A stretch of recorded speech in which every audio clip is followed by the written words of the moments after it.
নমস্কার বন্ধুরা, আপনারা দেখছেন কুকিং হাউস অফ অনিমা।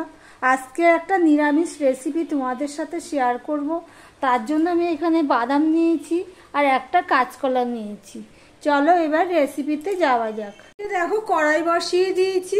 কড়াইটা গরম হয়ে গেলে আমি এখানে সর্ষের তেল দিয়ে দেবো। এই রান্নাটা আমি সর্ষের তেলেই করব।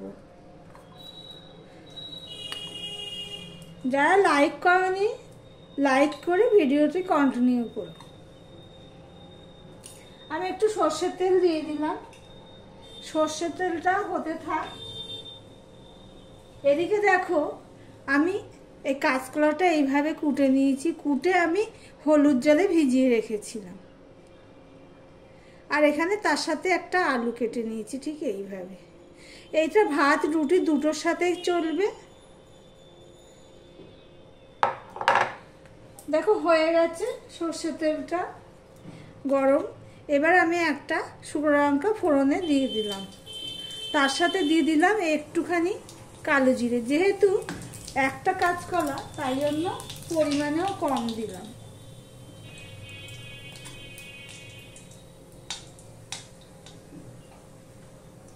আমার ঘরে একটাই কাঁচকলা ছিল, সেটাই করছি।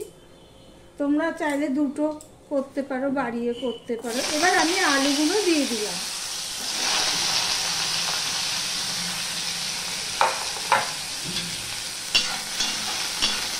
আলুগুলো নেড়ে চেড়ে একটু ভেজে নেব।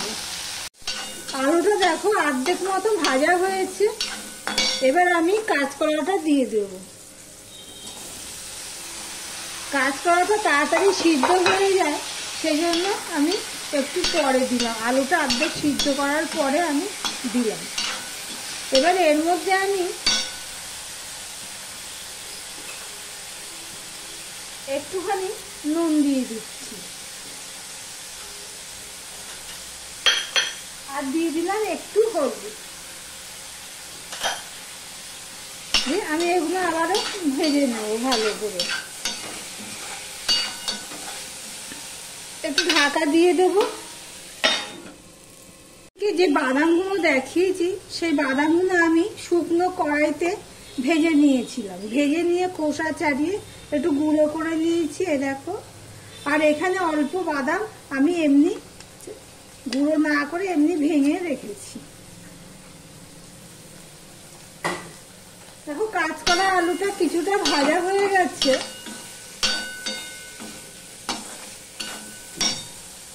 এবারে এর মধ্যে আমি দেখো একটা টমেটো আর দুটো কাঁচা লঙ্কা সেগুলো আমি দিয়ে দিলাম।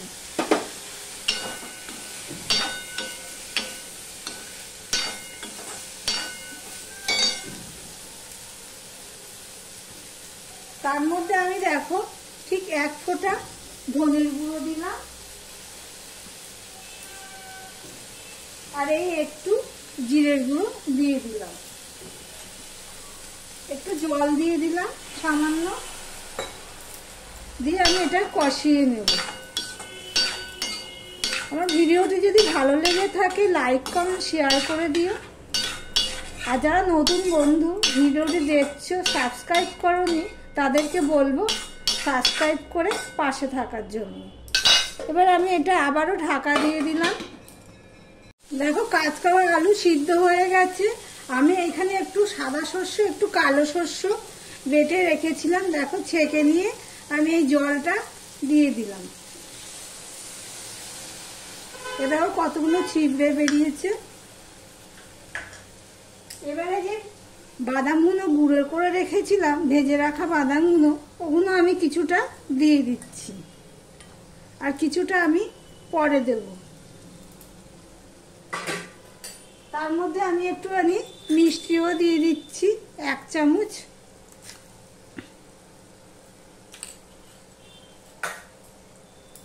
দিয়ে আমি আবারও কষিয়ে নেবো একটুখানি।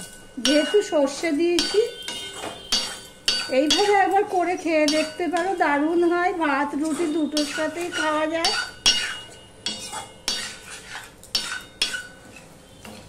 আমি একটু কষিয়ে নিচ্ছি। সর্ষেটা দিয়েছি তো ওই জন্য।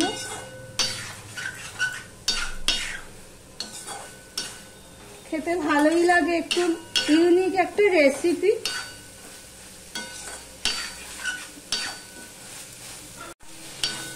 আমি বলতে ভুলে গেছি, আমি যে সর্ষেটা ভিজিয়ে রেখেছিলাম তার মধ্যে একটুখানি নুন দিয়ে আমি ভিজিয়ে রেখেছিলাম। আর সর্ষে যদি তিতকুটে থাকে তাহলে নুন দিয়ে ভিজিয়ে রাখলে তিতকুটে ভাবটা আর থাকে না।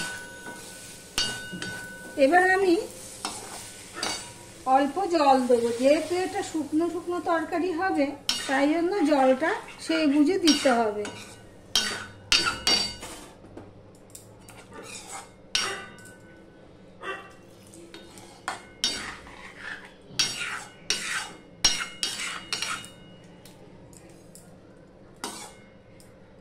এবারে এর মধ্যে আমি একটুখানি কাঁচা সর্ষের তেল দিয়ে দিচ্ছি।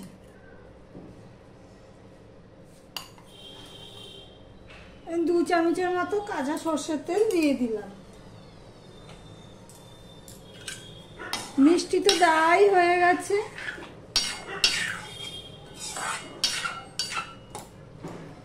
এবার আমি 2 মিনিটের মতন ফুটিয়ে নেবো। আমি তো সব সিদ্ধ হয়ে গেছে, একটু ঢাকা দিয়ে দিই 2 মিনিটের মতো আমি ফুটিয়ে নেব।